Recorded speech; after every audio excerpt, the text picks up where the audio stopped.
de Nostradamus. C'est ça s'occuper tous les mercredis, 23h, 1h du matin.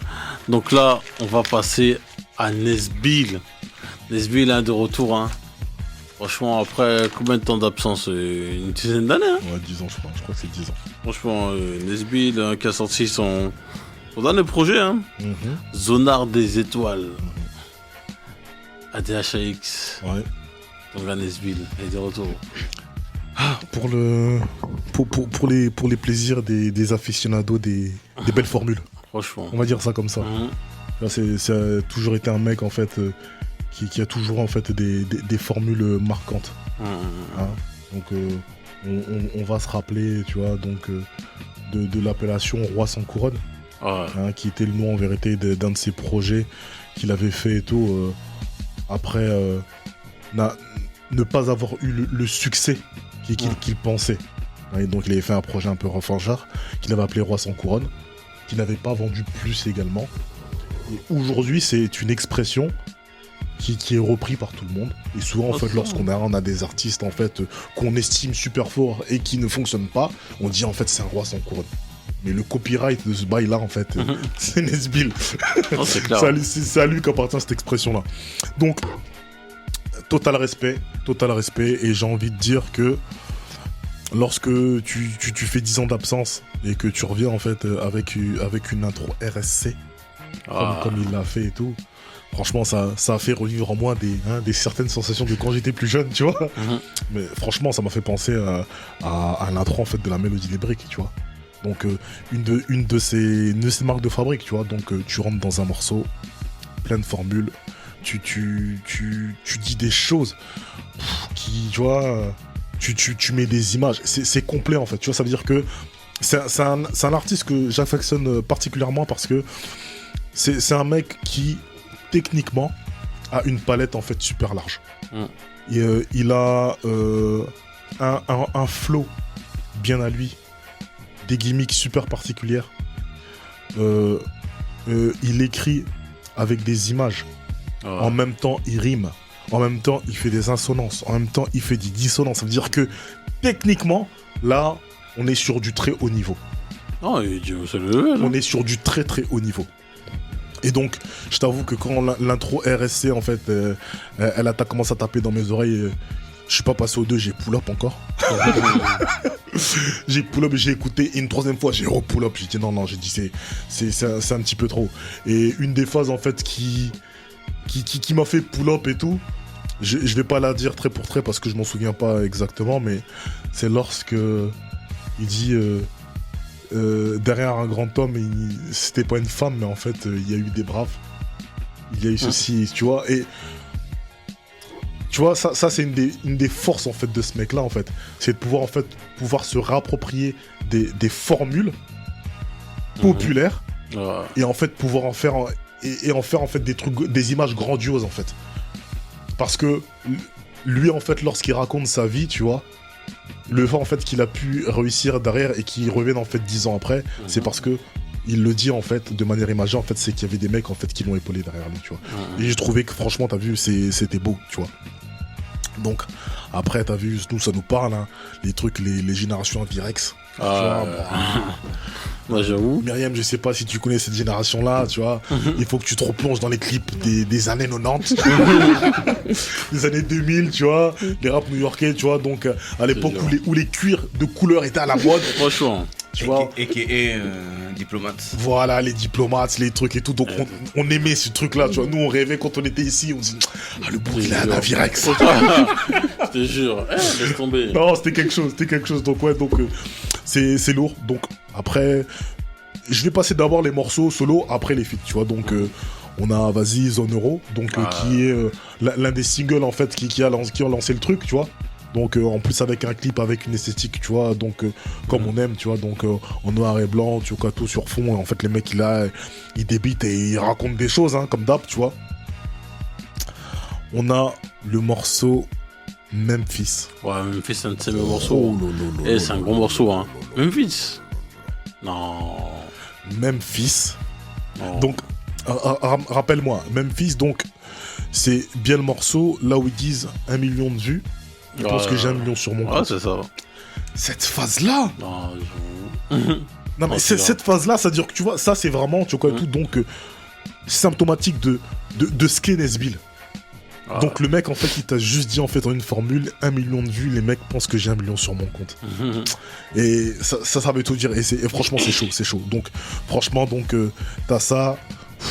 Donc, 40 jours, 48. Tu vois, c'est des mecs, il a toujours eu des formules comme ça, tu vois. Ça me fait penser, tu vois, et toi, à chaque jour suffit sa peine. Il a toujours eu, en fait, tu vois, des formules qui sont tirées, en vérité, des écritures saintes, en fait. Et qui veulent dire beaucoup de choses, en fait, dans la vie de tous les jours. Tu vois, les histoires de 40 jours, 40 nuits et tout, lorsque tu lis les Écritures, ce sont des temps en vérité qui sont super précieux, tu vois. Ce sont les temps des jeunes, tu vois. Ce sont les temps en vérité donc de renouveau après des décès, des trucs. Ça grave en fait de l'importance. C'est surtout le déluge aussi. Et les déluges et tout. Donc, ce sont vraiment des chiffres sacrés, tu vois. Et j'aime ce genre de référence, tu vois. Donc, on a Marche Rêve, donc, tu vois. Donc, bref. Et on a également. Dans quel morceau où le mec, en fait, où il parle... L'enfer, c'est les nôtres. L'enfer, c'est les nôtres. J'ai oublié le titre du morceau. Mais il y en a un, il y a un du morceau, et d'ailleurs, en fait, il en a fait référence dans la dernière interview qu'il a faite chez Mouloud, tu vois. Et... Tu vois, en fait, je dis limite, en fait, tu vois, j'ai pas les mots, mais tu vois, comme Mouloud l'a dit, tu vois, si je dois le paraphraser et tout, là, on a carrément Nesbill, en fait, qui a clash Jean-Paul Sartre, en fait. Donc, ça veut dire que là, en fait, c'est pour vous montrer, en vérité, le niveau, en fait, d'écriture, en vérité, que le mec a. Donc, ça veut dire qu'on a un mec, donc, qui est un grand écrivain, un philosophe français qui s'appelle Jean-Paul Sartre, qui avait une expression qui disait, en fait, que l'enfer, c'est les autres. Et on a Nesbill aujourd'hui qui s'est réapproprié en vérité cette expression-là et qui a dit non, en fait, l'enfer c'est les nôtres. Et ça, tu vois, je vais pas dire c'est pire que du génie en fait, tu vois. Et c'est super fort. Je vais m'arrêter là parce que tu vois, je pourrais en parler, tu vois, toute la nuit tellement en vérité, je pourrais être traumatisé par ça. Par contre, je vais quand même mettre en fait un bémol. Ouais. Lorsqu'en fait je vais revenir sur les feats, en fait je comprends parfaitement, tu vois, que après 10 années d'absence, le mec en vérité quand ils viennent, tu vois, qu'ils comprennent en fait l'industrie et également qu'ils s'adaptent parce qu'en fait il y a également des nouvelles personnes en fait peut-être qui ne connaissent pas, qui apprennent à écouter, tu vois. Mais j'ai envie de te dire que... bon, après, c'est que mon avis personnel. Hein. Je me trompe peut-être même sûrement, tu vois. Mais moi, aujourd'hui, en fait, Nesbill, en fait, avec le niveau d'écriture que ce mec a, je considère en vérité que c'est l'un des derniers mecs à être capable de pouvoir faire un classique. Ok. Du début à la fin. Mais comme on appelait classique, des vrais classiques. Donc, des projets, en fait, que t'es là, que quand tu réécouteras dans 15 ans, tu diras... J'avais pas compris ça ce jour-là, tu vois. Tu vois ce que je veux dire, parce que... Et je parle de ça comme ça parce que aujourd'hui, moi, je trouve que la musique, en fait, elle a beaucoup changé. Tu vois, vu qu'en fait, on est dans des ères de streaming, on est dans des ères de consommation et qu'on passe très très vite à autre chose, on écoute beaucoup d'albums. Il y a beaucoup d'albums en vérité qui sont très très bons, tu vois.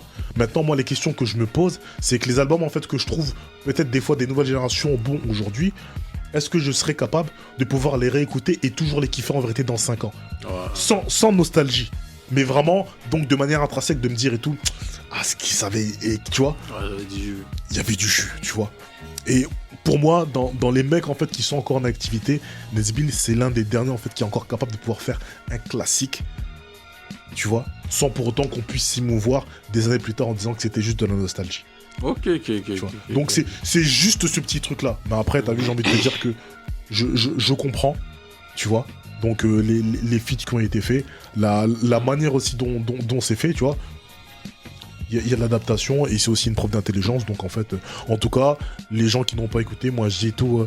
Si vous n'avez pas encore écouté, dépêchez-vous parce que vous êtes en train de manquer quelque chose. Ah, c'est ça, hein. Myriam. Ouais, alors...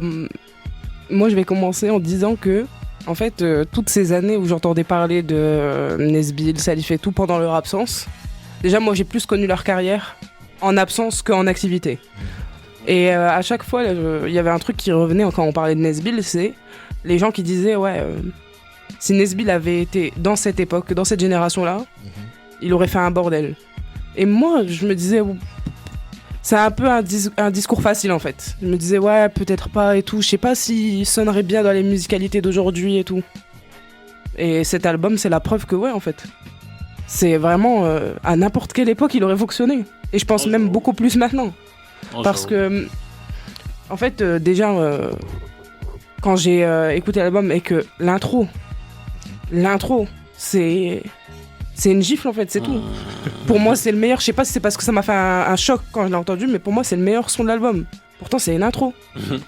Enfin, de base, c'est juste une entrée normalement. C'est tout. On passe à autre chose. Mais c'est sa marque de fabrique. Mais c'est incroyable. Mais oui. Et c'est incroyable. Et aussi, il a mis la lumière sur le fait que le niveau maintenant, on en a parlé, mais par exemple, il fit avec, par exemple, ZKR qui est quand même dans le top aujourd'hui. Mais il met la lumière sur le fait que même le top d'aujourd'hui c'est léger par rapport à lui en fait. C'est léger, c'est même pas un manque de respect envers ZKR ou envers PLK etc. C'est juste que il est trop fort, c'est tout. C'est tout. Il y a rien d'autre à dire. L'album, ce que j'ai aimé, c'est que j'avais vraiment peur que ce soit l'album de trop. Parce que moi j'ai toujours peur quand les anciens reviennent.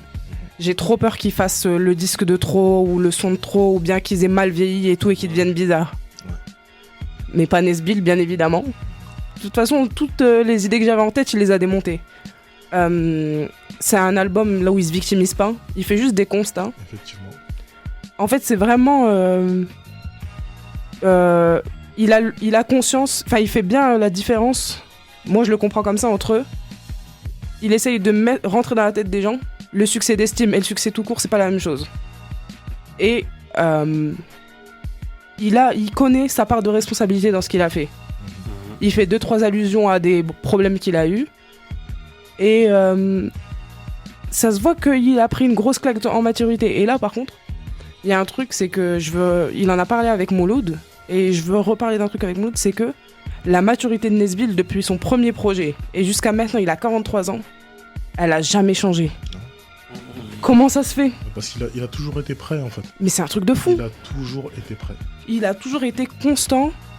Et c'est surtout que la mentale qu'il avait il y a 20 ans, en fait, ça donne encore plus d'impact à ce qu'il avait écrit avant, en fait. Parce qu'on se dit, mais en fait, c'était un mec de 23 ans qui avait écrit ça. C'est un truc de fou. Et du coup, j'ai réécouté des choses qu'il faisait avant et je me disais, mais quel dommage, parce que maintenant, tout le monde a les refs un peu des trucs populaires, des trucs de banlieue, etc. Il y a des choses, si elles ressortent, ça va être un bordel maintenant aussi. Et en fait, ça m'a vraiment fait beaucoup plus apprécier même ses musiques d'avant. Okay. Pour le projet en lui-même, je sais pas si c'est la claque que c'est ou mon vrai avis, je le saurai je pense, dans les années qui vont arriver, mais pour moi, c'est un de ses meilleurs. En fait, je trouve que c'est vraiment du Nesbill. C'est-à-dire que pour moi, je le connais pas, hein, mais pour moi, il s'est écouté. C'était un retour, pas histoire de faire un retour, c'est un retour parce que j'ai envie. J'ai plus rien à prouver, mais j'ai envie de sortir un album. J'ai plus aucune attente, rien du tout. Et aussi, il y a aussi le truc de...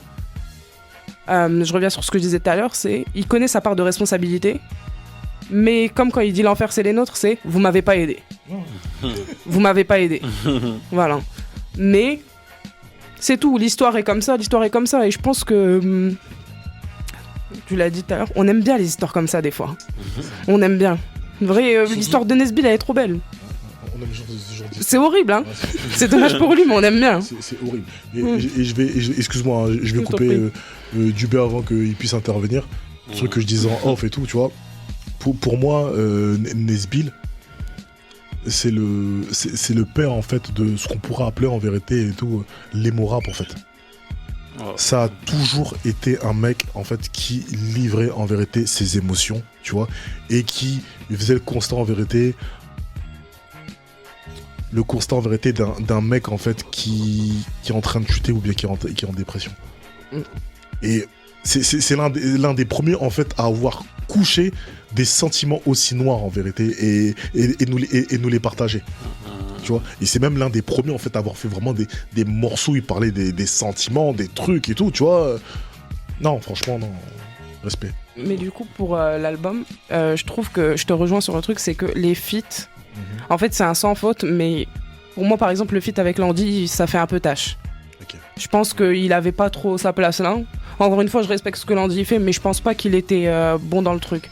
Mais du coup, la cohérence, je trouve que c'est du Nesbitt plus que quand il s'est arrêté en fait. Parce que quand il s'est arrêté, il se cherchait un peu. Cherché un petit peu, ouais. Et du coup, là, il est vraiment. En fait, c'est comme si c'était rien passé. Si on coupe les flops, hein. Ah ouais. Comme si c'était rien passé. Une continuité. Et aussi, ça se voit qu'il s'est assagi et tout. Il a toujours la même maturité. Mais ça se voit qu'il a pas le même train de vie. Et du coup, bravo. Voilà. Merci bien, Myriam. Hein. Un bon de sable. Du Bronx. Ouais. Bon, déjà, on a eu un débat il y a quelques semaines pour savoir pourquoi les anciens n'ont plus de souffle. Ah. Alors, on peut dire que le souffle, il a gardé. Non, il y a toujours son jus. Hein. Faut dire ce qu'il y a. Nesby, il a son jus. Hein. Il a son jus. Et c'est pas tout le monde de sa génération a toujours ce peps. Hein. Le cardio, le vrai cardio. Ah, c'est ça. Il Hein. a gardé le cardio, il a gardé le coffre. Maintenant, bon, ce moment-là, c'est un retour. Et pour moi, c'est une sorte de retour où il vient effacer un goût d'inachevé. Il vient terminer un taf, il vient terminer un travail. Sans forcément espérer grand-chose derrière. Ce qui va venir. Mais déjà, l'intro, d'accord avec vous, c'est une intro violente. Qui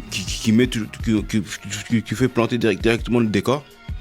Et il montre qu'il est venu pour terminer le travail comme une de ses punches, comme il dit, je me sens un peu comme Zlatan. Ouais. Où Zlatan, il s'était pas vraiment arrêté, mais il était parti un peu en pré-retraite là-bas au State. Ouais. Et il est revenu en disant, hey, Ouais. si vous croyez que je suis fini, je vais vous montrer que non. Exactement. Et effectivement, il y avait même un commentateur quand Zlatan était revenu, il avait dit, si Zlatan il revient en Italie, il fait un pétard là-bas, le championnat italien a des vraies questions à se poser. Et effectivement, le championnat italien a dû se poser des questions parce qu'il est revenu, pas forcément marchant sur tout le monde, mais en retenant en plané. Et en faisant bien le taf. Un vrai boulot. En faisant bien le taf. Et après, il y a notre punch où il dit, je viens pour tirer la chasse.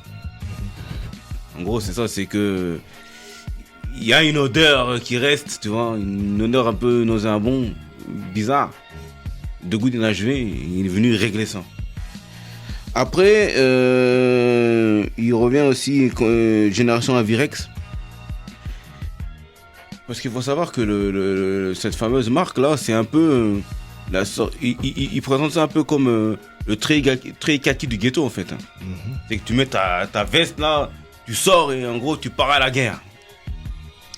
Et après, effectivement, l'ensemble des sons qui s'enchaînent, c'est, comme dirait Myriam, il n'est pas dans une complainte, il est dans un constat. Il constate ce qu'on est aujourd'hui, il constate le parcours qu'il a fait, il constate le parcours qu'il a dû traverser. Avec l'enfer, c'est les nôtres, c'est-à-dire qu'effectivement, comme il dit, on l'a pas forcément aidé, il y a eu des mauvais conseils.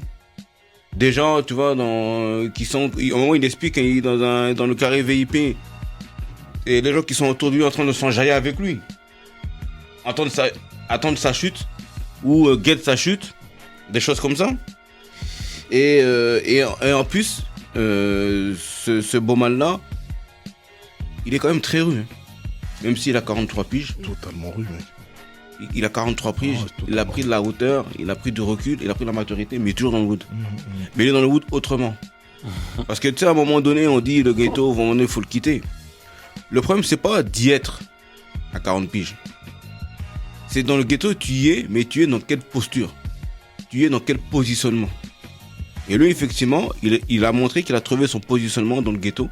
Il a trouvé son positionnement dans la rap de rue, où il prend ce recul, où il prend cette hauteur. Il constate que le ghetto a changé, il constate que les codes ont changé, que ce ne sont plus les siens. Mais il ne va pas forcément s'y adapter, il va faire avec. Tout en gardant les siens et en gardant sa posture. Et c'est comme ça que les types de la nouvelle génération vont garder le respect pour toi. Parce qu'effectivement, tu es là, tu es un ancien, mais tu as ta posture. Comme il dit par exemple, tous les jours c'est dimanche.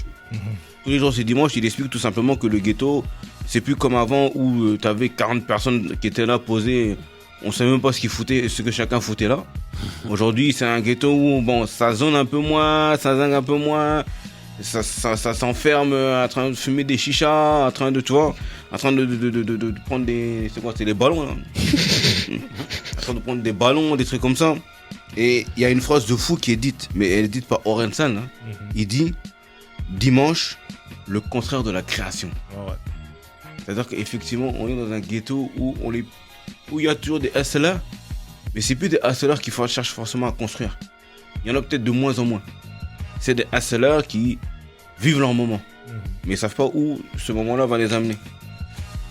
Et après, toi, quand tu as des phrases comme zone euro, pas besoin de sécu, j'ai la CMU. Ça veut tout dire, c'est-à-dire que moi, je suis pas dans votre système, je suis dans ma débrouille. On ne sait pas ce qu'il a fait pendant 10 piges, on ne sait pas ce qu'il a fait pendant tout ce temps-là. Mais comme tu as dit, il a dû forcément être épaulé, il a dû forcément avoir ses gens, il a fait sa débrouille. Il n'avait pas forcément besoin des certifs, mais il a pris sa CMU. Et puis, mine de rien, on dit qu'il a fait des flops, oui. Mais il a quand même vendu des 30 000, il a quand même vendu en physique. Oui, si. Des 30 000, 40 000 en physique. Alors c'est peut-être pas assez, surtout qu'à l'époque, je crois que j'étais encore le vrai disque d'or. Ouais, c'est le vrai disque d'or. Mais c'est vrai qu'en mode indé, ça l'aurait certainement fait. Après, quand tu vas dans Memphis, une admiration de Boumal pour moi. Casse-dalle, chips, maillot. Ah, laisse tomber. L'état d'esprit, il est dit. Il est toujours le même, en plus. Il est toujours le même. Comme tu dis, il est toujours le même. Et à un moment, il dit même une dinguerie de phrase, il dit tout ce qu'on a perdu dans le feu. Oh putain, on va le récupérer dans les cendres. On le retrouve dans les cendres. Quand il a dit ça, si j'ai appuyé sur pause. Moi aussi. Ça, c'est des phrases qui te demandent la réflexion. Tu recules, tu dis Mais tu sais quoi, parce qu'en plus, c'est très bien en fait que tu sors cette phrase-là, parce que les phrases qui ont tellement de sens. Répète-la, c'est... Tout ce qu'on a perdu dans le feu, on le retrouve dans les cendres. Tu sais que, en plus, le pire de tout, c'est que juste derrière ça, il sort une phase dans laquelle, en fait, il explique en vérité que... il dit en vérité qu'il a vendu son âme. Mais là, c'est ce que je dis, en fait, de la manière dont je dis. Mais en fait, quand il dit qu'il a vendu son âme, c'est-à-dire qu'en gros, en fait, il dit qu'il a tellement donné... En fait, il s'est vendu, en fait. C'est-à-dire que... Et c'est vrai, en fait, c'est le truc d'un artiste, en fait. C'est-à-dire qu'aujourd'hui, comme c'est là, un artiste comme lui... Tout à l'heure, en fait, je disais qu'il avait, l'étiquette pour moi, en vérité, donc du roi, en vérité, de l'émo rap, donc en France et tout. C'est un mec, à chaque fois qu'il a écrit, mec, il a écrit avec son sang, en fait. Il s'est donné pour de vrai, il écrit pas des trucs des histoires des autres. Il t'explique tout ce que lui ressent. Ça veut dire que, mec, c'est un mec qui se met à nu, en fait, dans tout ce qu'il fait. Et quand tu fais ça, en fait, effectivement, tu mets une partie de ton âme dans ce que tu es en train de faire. Et... Aujourd'hui, en fait, vu que c'est une personne, on l'entend en fait, au fur et à mesure en fait dans le projet, c'est une personne qui est encore beaucoup plus spirituelle parce qu'il a une maturité en fait de daron aujourd'hui. Il se rend compte en vérité que il a fait son chemin. Le chemin qu'il a fait, c'est peut-être pas le bon, tu vois. Et il sait très bien qu'en fait, c'est que le truc, c'est là-bas qu'il ira le récupérer. Et ça, tout ça, tu vois, je trouve que c'est très très fort en fait. Non, j'avoue. Après, t'as Dem quand il dit je m'envole comme un aigle dans les airs. Tu vois, l'aigle un peu, tu vois, qui traverse tout en fait. Et ça que tu arrives même à 40 jours, 40 nuits. Ou pour moi, c'est tout simplement le fait c'est d'aller dans le mur. Mais en sachant que tu vas dans le mur. Un peu comme le film La Haine. Je sais pas si t'as connu ça, Myriam. Ouais. Chaud, Myriam, hein, comme on te manque de respect là-bas. Quand même. La Haine. La Haine, mon gars. Où le gars, il saute dans le vide. Et il te dit jusqu'ici tout va bien. Jusqu'ici tout va bien. Et ça c'est vraiment la vie du ghetto. On sait très bien que tout ce que l'on fait là, ça nous ramène je sais pas où. Ça a ramené des anciens à nous je sais pas où. Pourtant on y va quand même. Et pire encore, on sait où ça va amener les petits refs. On leur explique, ils vont quand même. Et de toute façon, jusqu'ici tout va bien. Et jusqu'ici tout va bien. Et il le dit très bien dans une de ses phrases, mes rêves vont dans les camions cellulaires. Ou bien le premier qui bande, c'est celui qui t'encule. T'as des changements de phrases. Après, t'as des constats amers, un peu comme plus d'amour. Tu vois oui, plus d'amour. Plus d'amour. Nuages qui passent. Ou, tu vois, où dit généralement les rêves, on s'évade que dans les jets privés. où il peut avoir plusieurs sens dans cette phrase-là. C'est les jets privés, c'est toi les nuages, quoi. Les nuages, on sait c'est quoi. Tu vois. Et en plus, il explique bien que c'est ça qu'il a quand même pas mal buté. Qu'il a ralenti, Qu'il a pas mal ralenti. Une formule encore que tu n'avais pas citée, marche ou rêve. Marche ou rêve, où carrément il parle de l'innocence. L'innocence, la naïveté qu'on peut avoir, où effectivement on veut faire des trucs de fou pour faire des trucs pour être tous millionnaires. Ça, c'est vraiment toi le ghetto. Mais au final, on prend des raccourcis qui nous perdent. Toi, le gros problème des raccourcis, c'est que les raccourcis, ça te perd. Alors que le mec, après, ça roule tout droit, là, mais il va arriver avant toi. Ouais, c'est ça. Alors, toi, tu t'es perdu, tu t'es pas dans pour moi, ce morceau, c'est un morceau qu'il a écrit soit pour son fils ou bien pour les petits frères. En fait, tu vois. Parce que le fait, justement, en fait, d'avoir modifié l'expression marche ou crève en marche ou rêve, tu vois, en fait, c'est le contraire de mettre en fait une malédiction en fait dans un destin qui est déjà mort en fait. Les mecs, ce mec là c'est un génie. Les gens se rendent pas compte en fait. C'est un génie en fait. Vraiment de vrai les mecs, si vous m'écoutez, allez pécho ce truc là, c'est un génie ce mec là, c'est vrai. Non, c'est clair. Non, c'est chaud, c'est très très chaud. Qu'est-ce que j'ai dit? Après, pour terminer sur le truc des feats là. Ouais. Bon, moi je suis d'accord avec Landy, c'est pas forcément réussi. C'est vrai qu'il y a un écart au niveau des textes, mais en fait, le Boog il laisse un héritage en fait.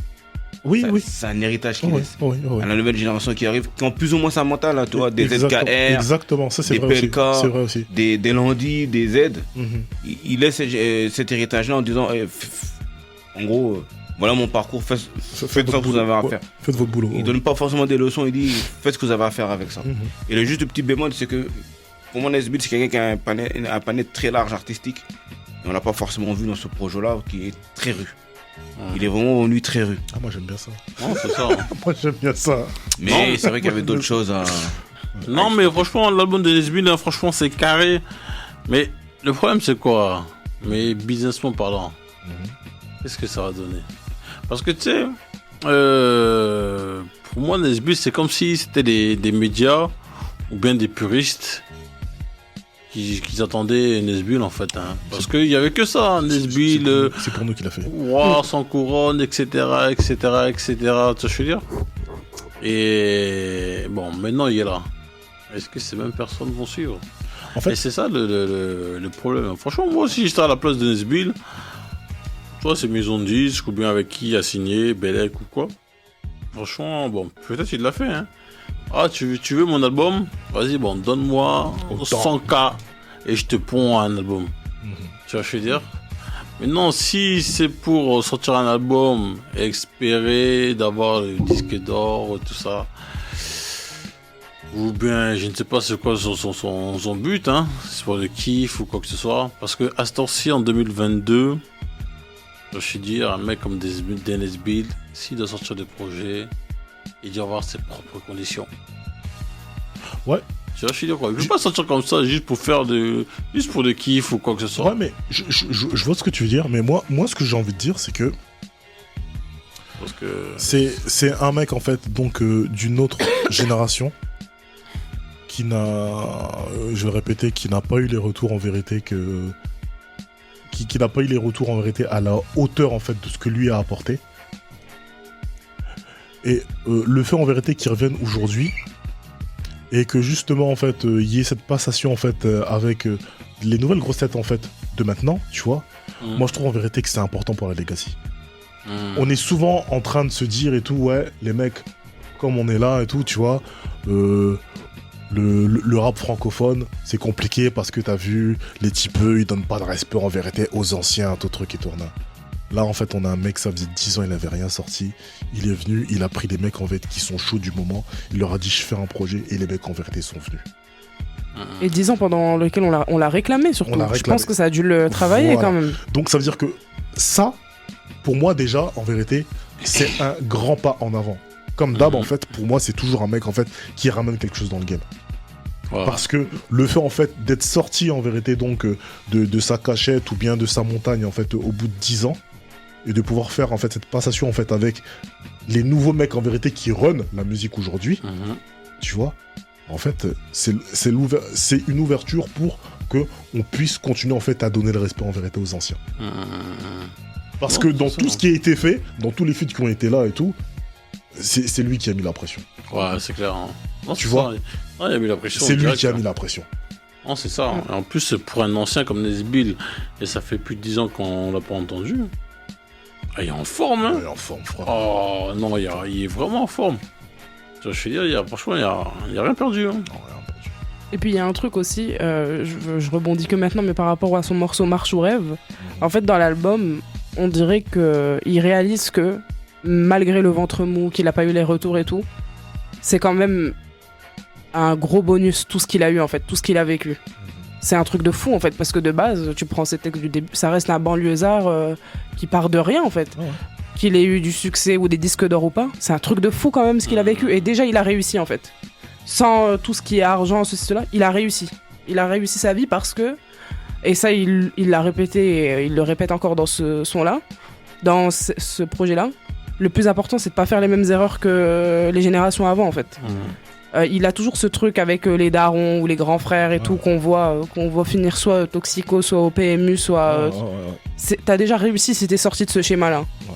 Et je pense qu'il en a conscience de ça aussi, donc je pense pas qu'il attende encore quoi que ce soit. Ou s'il attend, je pense qu'il a des attentes super... mesurées, voilà. Ouais.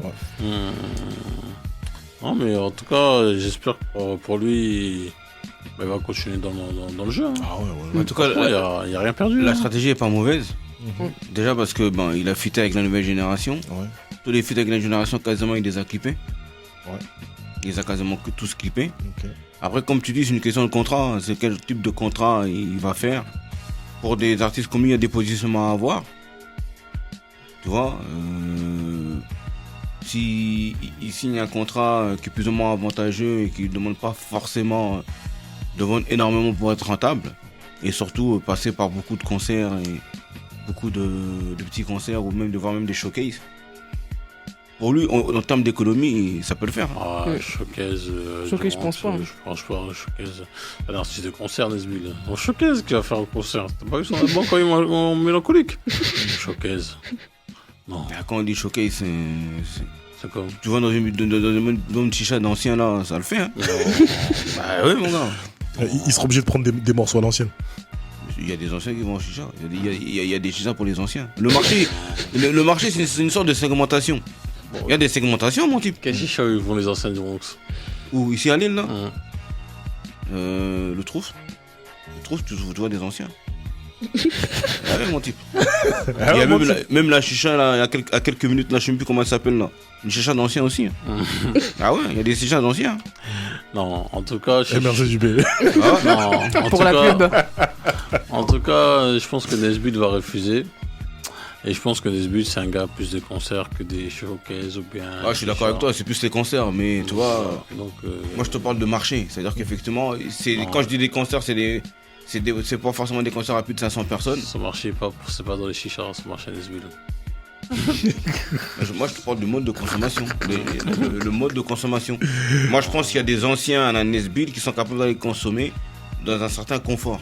Tu leur amènes un confort d'anciens où ils se posent, ils voient leur artiste. Parce que même tu vas là-bas, là, au Soul Train, là, ils amènent des anciens. Hein. Les gens, ils viennent. Hein. Parce qu'il y a un confort d'ancienneté, tu te poses, t'es là. Vous êtes là entre personnes matures. Vous en rien. Bien sûr. Non, Nesbill, en tout cas, force à toi. Hein. Ah, franchement, force à toi. En tout cas, ça fait plaisir. Hein. Franchement, ce bac. Ah ouais. Hein. En tout cas, nous on se retrouve la semaine prochaine. Hein. Ouais, avec l'artiste qui s'appelle Skizzy D. De Nostradamus.